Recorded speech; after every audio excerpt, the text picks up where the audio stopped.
Magandang araw! Ang pag-uusapan natin ngayon ay patungkol sa mga filosofiya at mga ekonomistang Pilipino at ang kanilang mga ginawa at ambag upang mas maging maayos, matatag ang ating bansang Pilipinas. Sila ay sina Manuel Quezon, Marcelo H. del Pilar, Lourdes Quisumbing at George Bacobo. Bago ang lahat, nais ko munang magpakilala.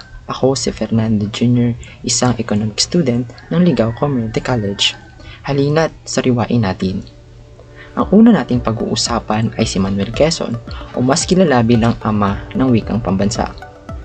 Aalamin natin kung sino siya at ano-ano ang mga batas na kanyang nagawa upang iligtas ang ating bansa.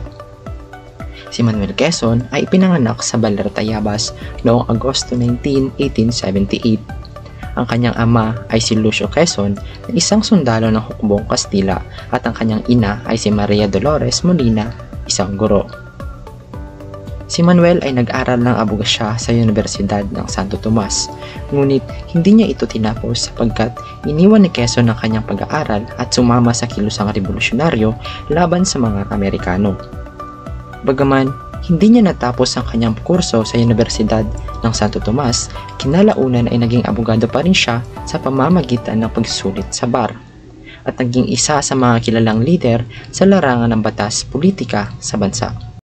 Ang kanyang karanasan sa Universidad ng Santo Tomas at revolusyon ay naging pundasyon ng kanyang malalim na pagkaunawa sa batas pamahalaan at nasyonalismo. Matapos niyang pumasa sa bar noong 1903, naging provincial fiscal si Quezon sa Tayabas. Dinaglaon, nahalal siyang gobernador ng Tayabas at nagsisimulang ipamalas ang kanyang husay sa pamumuno at pakikipag-ugnayan sa mga mamamayan. Noong 1907, nahalal siya sa Philippine Assembly bilang kinatawan ng Tayabas sa ilalim ng Partidong Nasyonalista. Noong 1916, naging senador siya at kinalaunan ay nahalal bilang isang Senate President, isang posisyong hinahawakan niya ng halos 2 dekada. Isa din siya sa mga pangunahing leader na lumaban para sa kalayaan ng Pilipinas mula sa Estados Unidos. Ginamit niya ang kanyang diplomasya at batas upang isulong ang kasarinlan ng bansa. Isa sa kanyang pinakamalaking tagumpay ay ang Tidings-McDuffie Act na kanyang tinulungang ipasa sa US Congress. Ang batas na ito ang naglatag ng landas tungo sa kalayaan ng mga Pilipino sa pamamagitan ng pagtatag ng Commonwealth bilang pansamantalang pamahalaan bago ang ganap na kasarinlan. Noong 1919, pinangunahan ni Quezon ang Philippine Independence Mission sa Washington, D.C., kung saan ito ang kanyang tinuran. The Philippines is your country and the only country God has given you. You must keep it to yourselves, for your children, and for your children's children. Siya din ang pangunahing tagapagtaguyod ng wikang pambansa noong 1937. Kanyang ipinahayag na ang Tagalog ang magiging batayan ng pambansang wikang Pilipinas.